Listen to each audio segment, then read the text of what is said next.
Alright, so this is the final part of the build of the Aerosky Midget Mustang 4-cell. It's a 4-channel plane. Actually, it's 5-channel because it has the ailerons, it has flaps, elevator, rudder, throttle, obviously. But anyway, let's get to the points. As you can see, I put everything together. It went together real smooth. There's some minor modifications that I did that I'll explain. Makes it real simple.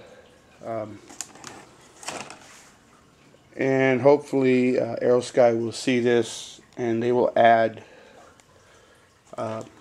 these few parts to it that made the build a lot simpler. Anyways, you can see all the electronics are in. I have yet to clean up that little rat's nest going on there.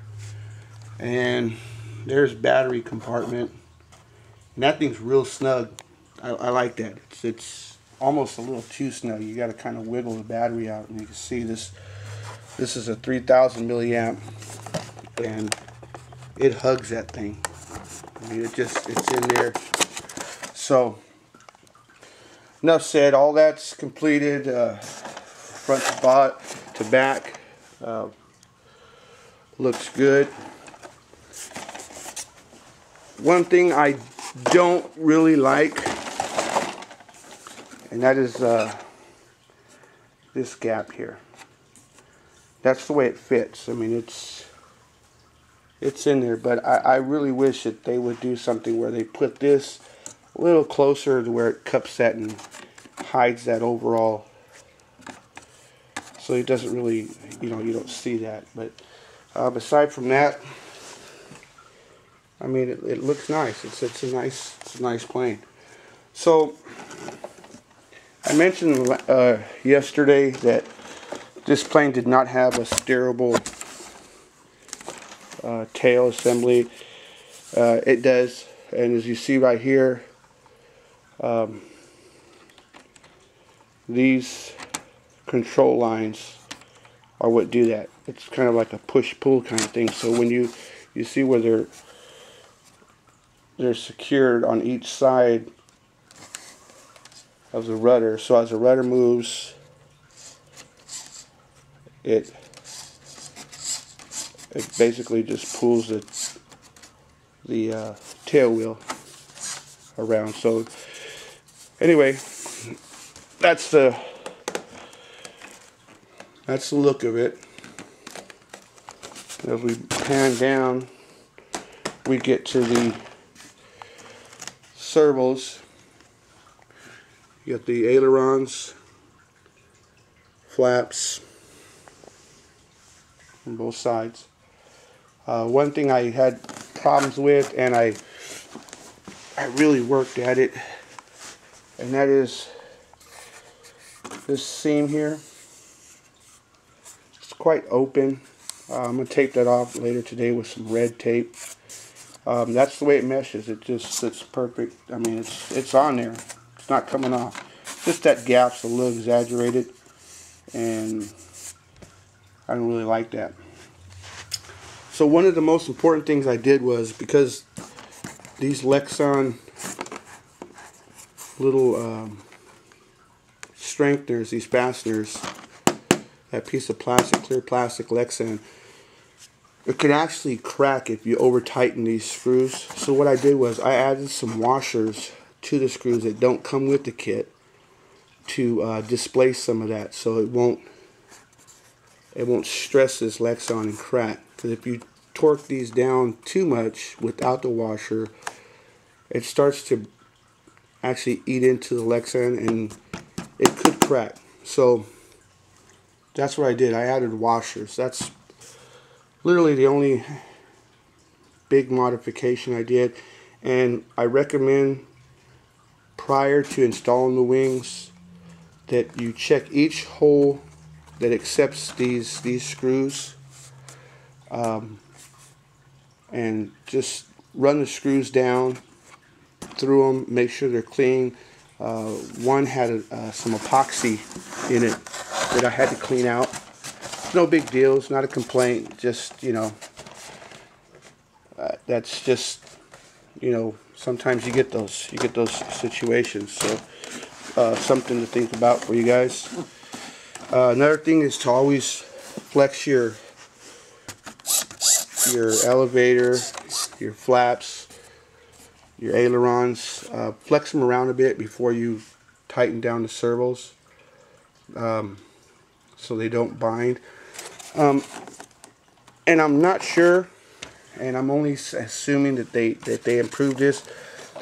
In the Nitroplanes video, it appeared that this right here was just one solid piece, and I was thinking before it even arrived of hollowing that out, but it actually comes that way. So there's some really good venting. You can see right through there. Real good venting for the ESC, and there's also one here at the bottom, and it displaces all that, comes through right here. So sorry about that all that camera movement, but that's where it comes through. So there's a hole right here, so all this airflow comes through and then just comes right out the bottom end. So there's plenty of airflow that's making its way through there, and you can kind of see, I really can't get that in there, but if you look back in there, right about there, you can see the hole where it passes. It's right up in there. So anyway, so that's that. So let me set this camera down and I'll initialize it, and we'll talk about the servos and what I did with the rudder, elevator, aileron, and most importantly the flaps when it comes to setting the endpoints, the travel adjustment. The most important one is going to be on the flaps, because you're not going to need all movement 90 degrees each way, or 60 degrees I should say each way. It's a 120 degree movement on the servo, so you really won't need all that. So let me set this down and plug in the radio, get the radio powered up, plug in the battery, and then we'll discuss that.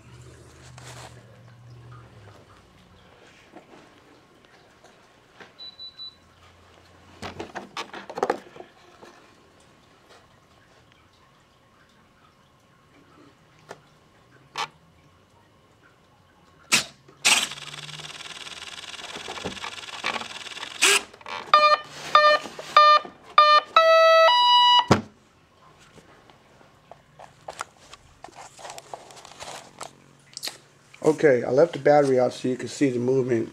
This is really cool. Got navigation lights on both ends.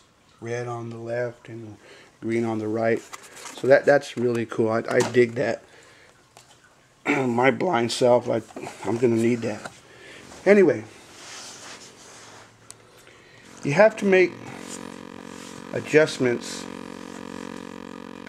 on these servos. And another thing I'm going to do is, if you look right along the wing here, these screws are exceptionally long, so these are going to get dremeled off, so it's a nice fit. But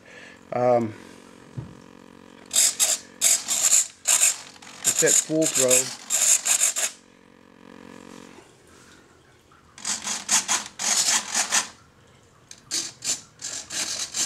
So everything moves correctly, and then we got the flaps.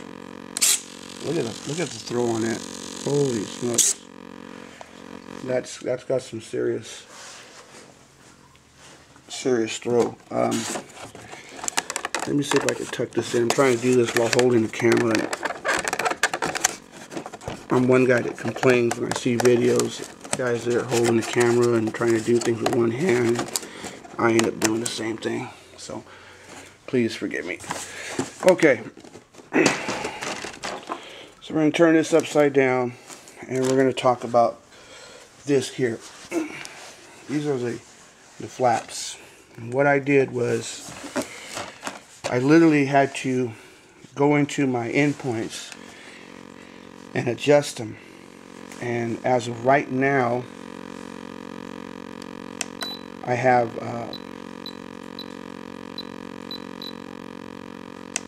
excuse me, on the gears I have 100% going up, and I'm 70% right there. So I'm going to reduce that a bit.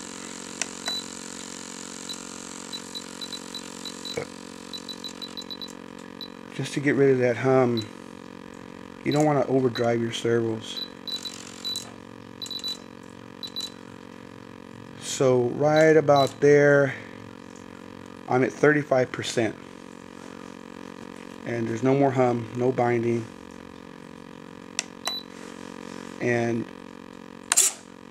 I'm 100% there. So the way I set it is 35% traveling this way, and it's 100% back, and everything's nice and clean.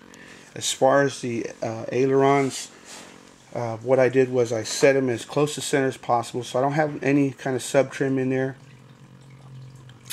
And what I did was I used the clevis. I used these and I adjusted these each individual to make sure I'm planed across, so this area is even with this leading edge here all the way across to this leading edge, so it's nice and planed across. You don't see anything you know, up or down. So when you look at it, it's nice and flat. If I have to do any sub trim in the air, or then that's what I'll do, or any trimming I should say. And any sub trim, I really don't want to use any sub trim at all. So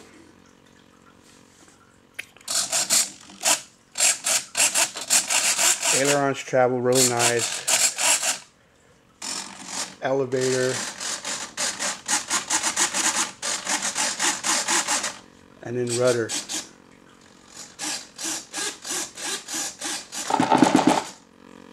And oops, started up the motor.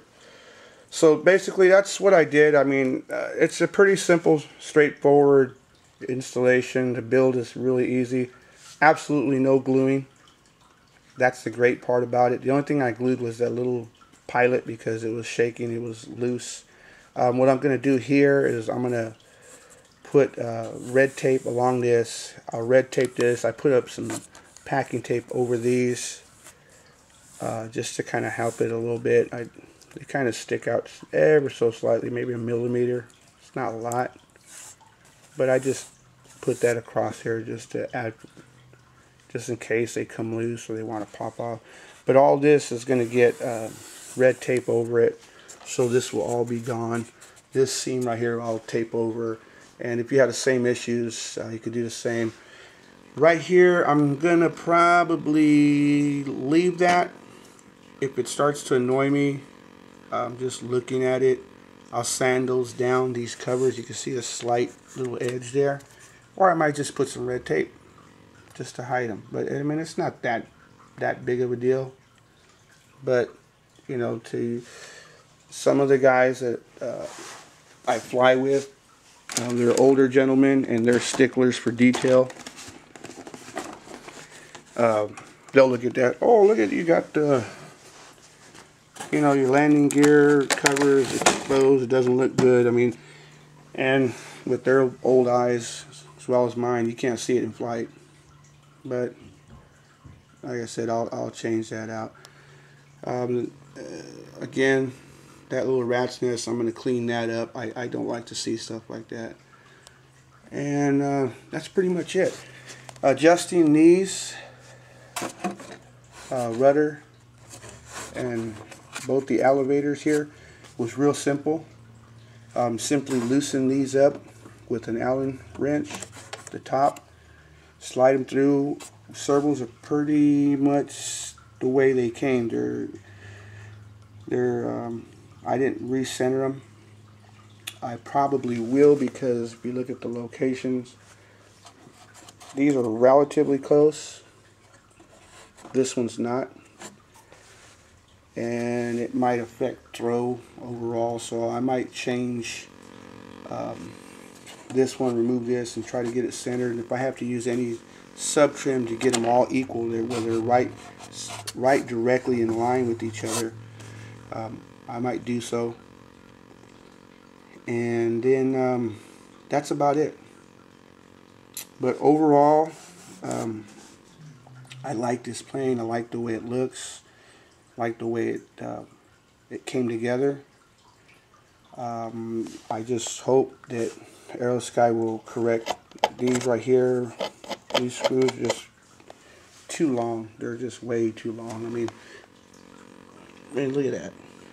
They just stick out, and that just don't look good to my eye either. So I'm just gonna take a Dremel tool and knock those down. It'll be done with it.